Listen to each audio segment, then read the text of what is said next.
పొగాకు ఆక్వా రంగాల్ని ఆదుకోండి, అధిక సుంకాలు పన్నులు తగ్గించండి. నిర్మల, పీయూష్ గోయల్ కు చంద్రబాబు లేఖలు. పెట్రోల్ ధరల పెంపుపై వైసీపీ పోరుబాట. ఇవాళ రాష్ట్ర వ్యాప్తంగా నిరసనలు. కలెక్టర్, ఆర్టీఓలకు వినతి పత్రాలు. ఉద్యమకారుల్ని గుర్తించేందుకు 4 ప్రతిపాదనలు. త్వరలో అఖిలపక్ష సమావేశం.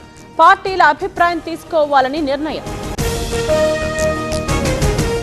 యాదాద్రి వేద పాఠశాలకు 23న శంకుస్థాపన. 21 నుండి సరస్వతి అంత్య పుష్కరాలు. రావాలని సీఎం రేవంత్ కు మంత్రి సురేఖ ఆహ్వానం. రాజధాని గ్రామాల్లో భూసేకరణ నోటిఫికేషన్.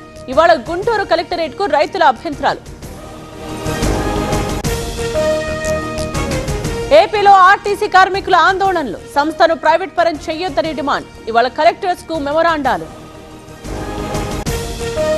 20 ఏళ్ల అనుభవం కలిగిన రోబోటిక్ మరియు orthopaedic surgeon doctor Ravindra Patil ఆధ్వర్యంలో 1 మిల్లీమీటర్ ఖచ్చితత్వంతో రోబోటిక్ నీ రీప్లేస్మెంట్ సర్జరీ ద్వారా తక్కువ నొప్పితో సురక్షిత చికిత్స. కేవలం 24 గంటల్లో నడక ప్రారంభం, 3 రోజుల్లో డిశ్చార్జ్. రోబోటిక్ మోకాళ్ల మార్పిడికి నమ్మకమైన స్థలం ట్రీట్మెంట్ రేంజ్ హాస్పిటల్స్. నొప్పి లేని జీవితానికి ఇప్పుడే సంప్రదించండి 9888192228.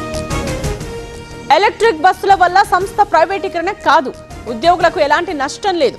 ఏపీఎస్ఆర్టీసీ కీలక ప్రకటన. 6 రోజుల పాటు నిప్పుల వర్షమే. రేపటి నుండి 24 వరకు అత్యధిక ఉష్ణోగ్రతలు. తెలుగు రాష్ట్రాలకు వాతావరణ శాఖ హై అలర్ట్.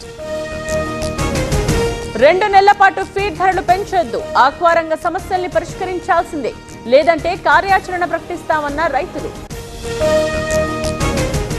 అదుపు తప్పి డివైడర్ ను ఢీకొన్న కార్. మలక్పేట్ రైల్వే స్టేషన్ సమీపంలో ఘటన. తప్పిన పెను ప్రమాదం. వికారాబాద్ జిల్లాలో భారీ వర్షం. బెన్నూరులో తడిసిన ధాన్యం.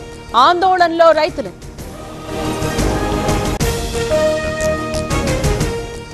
3 రాష్ట్రాల్లో high speed rail corridor project. Hyderabad, ముంబైకి 3 గంటల్లో ప్రయాణం.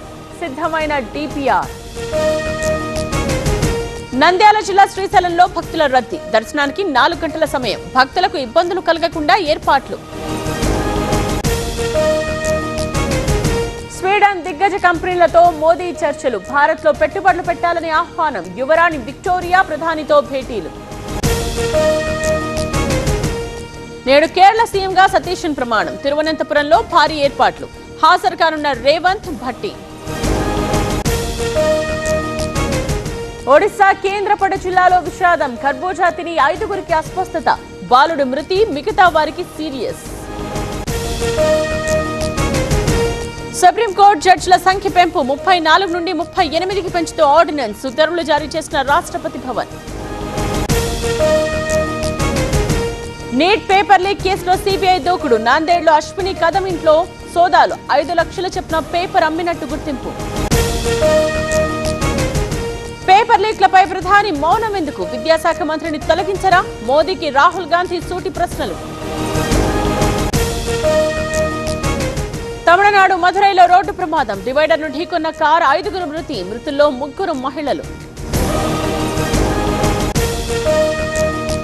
ఈ నెల 25న పద్మ అవార్డుల ప్రదానోత్సవం. 5గురికి పద్మ విభూషణ్, 13 మందికి పద్మభూషణ్.